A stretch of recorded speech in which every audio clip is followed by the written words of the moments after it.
ఇక్కడ శాంతియుతంగా ఉంటావు అని చెప్తున్నారు. ఎప్పుడు బంధముక్తుడవి అయిపోతావు. ఎప్పుడండి?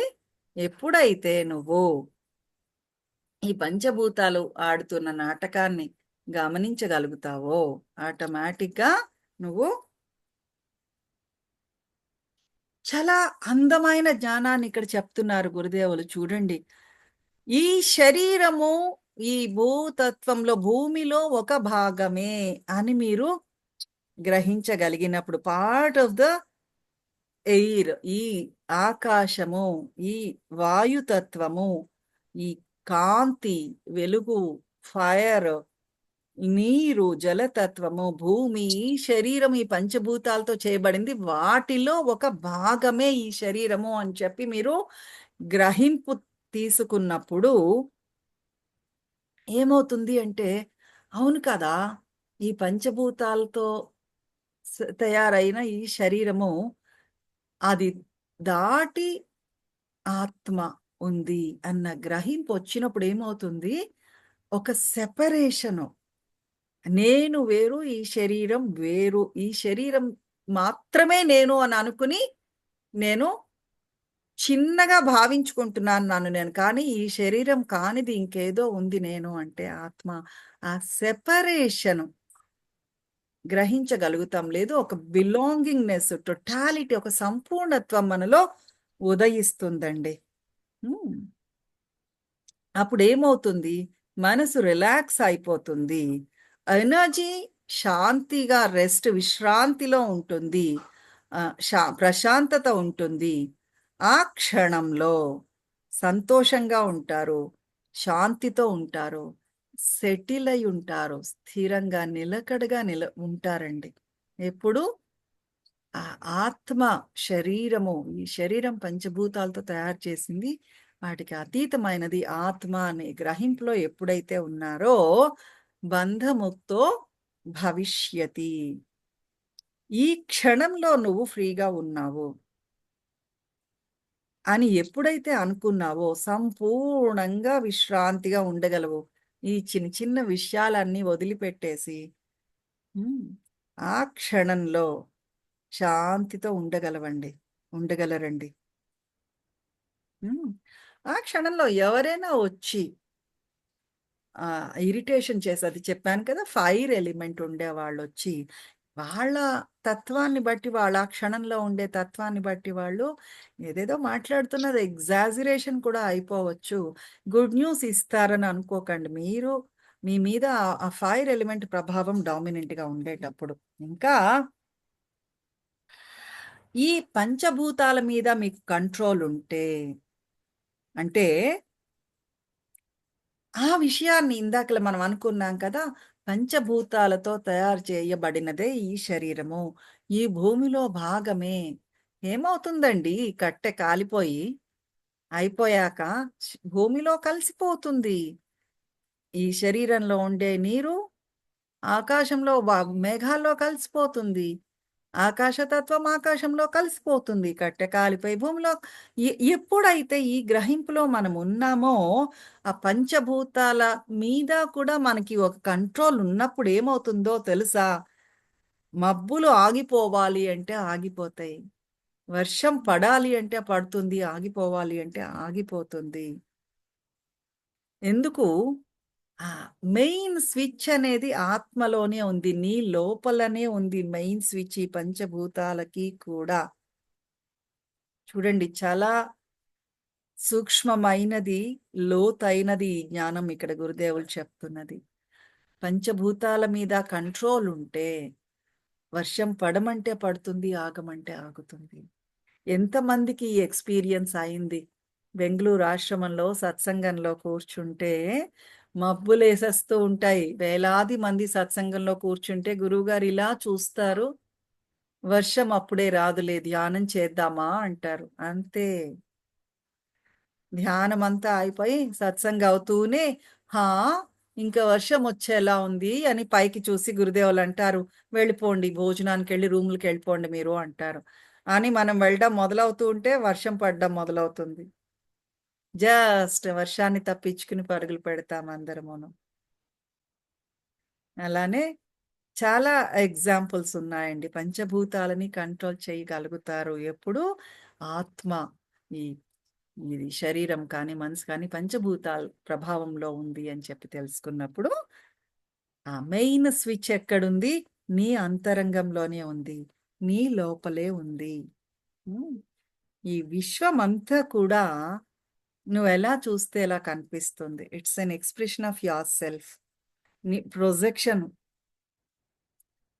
నువ్వెలా ఎ ఎ ఎ యద్బుద్ ఏమంటారు? యత్పిండే తద్బ్రహ్మాండే యథా దృష్టి తథా సృష్టి అంటారు. భావం తద్భవతి. యద్భావం తద్భవతి. యద్భావం తద్భవతి. యద్భావం ఈ తద్భవతి. పదే మరి మనకొచ్చిన సమస్య ఏంటంటే, ఈ పదాలు బాగా వచ్చేసాయి. కాకపోతే దాని అర్థం ఏంటి అనేది మనం ఆలోచింపజేయగలిగేలాగా గురుదేవులు చెప్తున్నారిక్కడ. ఏంటి అంటే, ఏనుగు కథ మోస్ట్ యాప్ట్ అనిపిస్తుంది. హ్మ్. ఆహ్, ఒకడేమో గుడ్డివాళ్ళు నలుగురు ఏనుగును పట్టుకుంటే, ఒకడేమో చేటలాగా ఉంటుంది ఏనుగు అన్నాడు. ఒకడేమో స్తంభంలాగా ఉంటుంది అన్నాడు. ఐడియా ఉందా? ఇది ఒక గోడలాగా ఉంది అంటాడు పొట్ట పట్టుకున్నవాడు. ఎవడు ఎంత చూడగలిగితే అంతే చెప్తాడు. సో,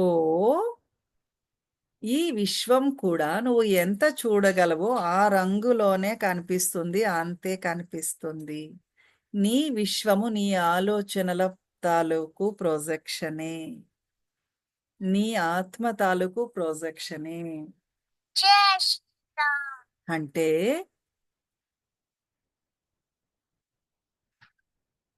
వీసా ఉండి స్విట్జర్లాండో హాలిడేకి వెళ్ళగలిగే పాసిబిలిటీ ఉండే వాళ్ళకి ప్యారిసో, స్విట్జర్లాండో వెళ్ళి చూడాలండి అంటారు. అలాంటి ఇంట్రెస్ట్ లేని వాడికి ఏముందండి ప్రపంచంలోని ఇండియాలో లేని టూరిస్ట్ ప్లేసులు ఉన్నాయా చెప్పండి అంటూ సిద్ధాంతాలు వల్లిస్తూ ఉంటారు. ఎందుకు? అంత లిమిటేషనే ఉంది. వాళ్ళు చూడగలిగేది అంతే. అది గొప్ప, ఇది తక్కువ అని చెప్పడం నా ఉద్దేశ్యం కాదు. మనం ఎలా చూస్తే అలాగనే కనిపిస్తుంది అని చెప్పడానికి ఇదొక ఎగ్జాంపుల్ చెప్తున్నాను. ఒకే వ్యక్తి కొంతమంది చాలా మంచివాడు అంటారు. కొంతమంది ఇంకో రకంగా చూస్తూ ఉంటారు. అదే మనిషి ఒక్కొక్కళ్ళు ఒక్కొక్క రకంగా కనిపిస్తుంది. అట్లానే ప్రపంచం కూడా నీ ఆలోచనలు ఎలా ఉన్నాయో అలాగనే కనిపిస్తుంది. Projection of your own thoughts. అలాగని ఆహ్, అన్ని పనులు వదిలేసి కూర్చోమని కాదు ఇక్కడ గురువుగారు చెప్తున్నది. ఆహ్, కన్‌ఫ్యూజ్ అయిపోవద్దు. హ్మ్. ఇవన్నీ కూడా ఈ పంచభూతాల మీద కంట్రోల్ అనేది ఎప్పుడో సాధిస్తారు అని కాదు. ఏది కంట్రోల్ చెయ్యడం అనేది కాదు. ఇక్కడ చెప్తున్నది ఇవన్నీ కూడా జరిగిపోతున్నాయి. ఆత్మతో, ఆత్మ కోసము, ఆత్మ వలన, by the self, in the self, with the self, for the self.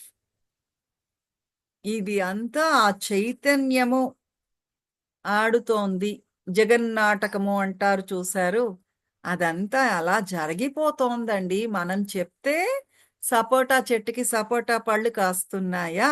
మీరు చెప్తే నారింజ చెట్టుకి నారింజ పళ్ళు కాస్తున్నాయా? లేదు అంటే సపోటా చెట్టుకి నారింజ పళ్ళు కాస్తాయా?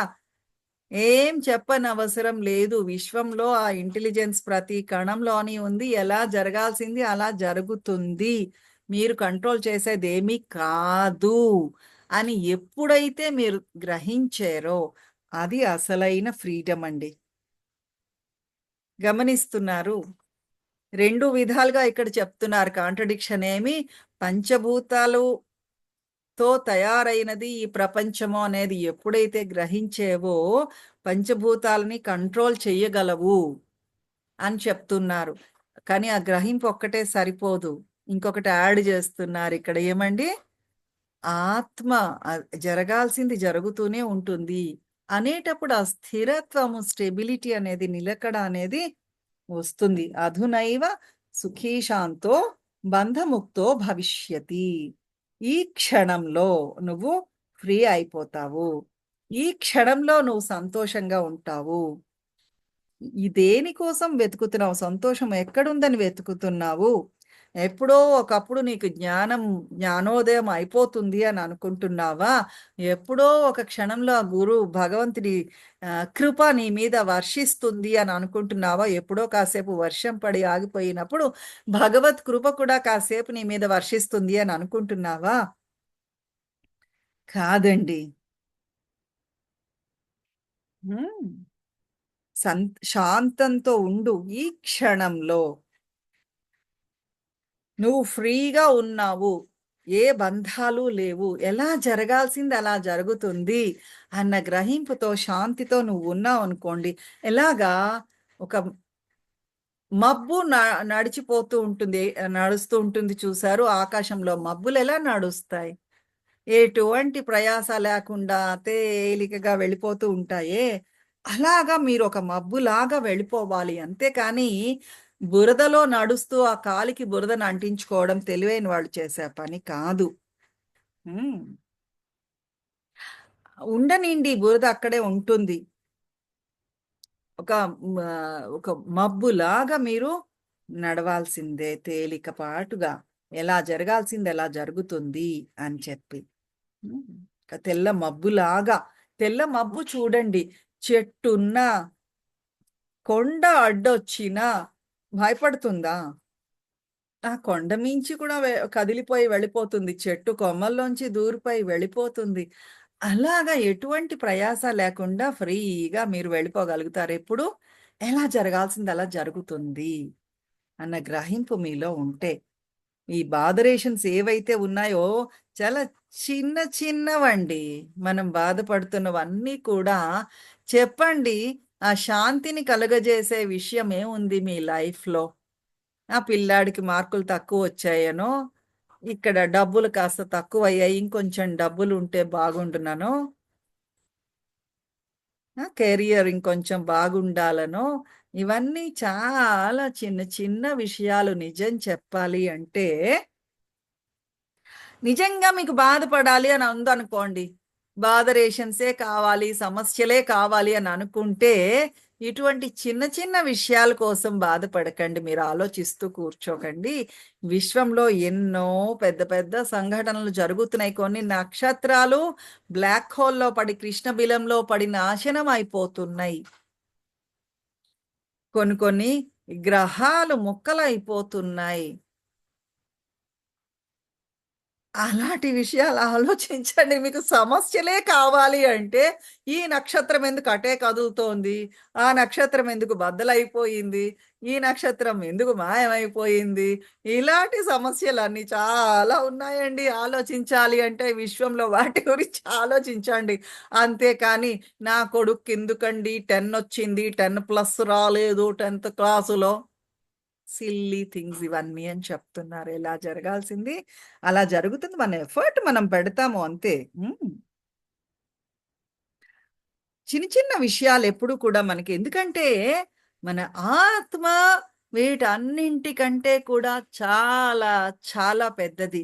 అందుకే చిన్న చిన్న విషయాలు మనకి శాంతిని ఇవ్వవు. మోరోవర్ ఫ్రస్ట్రేషన్ కలుగజేస్తాయి. కాసేపు ఆలోచించి, ఆలోచించి మనకి విసుగొచ్చేస్తుంది. ఎందుకు? ఇవన్నీ చాలా చిన్న చిన్న విషయాలు ఆత్మకి పెద్దగా పట్టవు. హ్మ్. సో, సో ఫ్రస్ట్రేషనొచ్చింది అంటే గురుదేవులు చెప్తున్నారు. ఫ్రస్ట్రేషనొచ్చింది అంటే ఏం చెయ్యాలి? సంతోషించాలి. ఎందుకు? ఆల్రెడీ ఎరుకలోకొచ్చేసింది. చిన్న చిన్న విషయాలు మనకేమీ పట్టవు. ఇంతకంటే చాలా పెద్ద దాని కోసం నేనెదురు చూస్తున్నాను. అన్న గ్రహింపు మనలో వస్తోంది కాబట్టి విసుగు చెందినప్పుడు సంతోషించండి అని జెప్తున్నారు. హ్మ్. సాక్షిగా ఉండండి. ఎలా జరిగేది అలా జరుగుతుంది. అయితే సాక్షిగా ఉండడం అనేది అంత సులువా? ఎలాగా? రేపు మనం మాట్లాడదాం నెక్స్ట్ చాప్టర్‌లో. సరేనా? జై గురుదేవ్.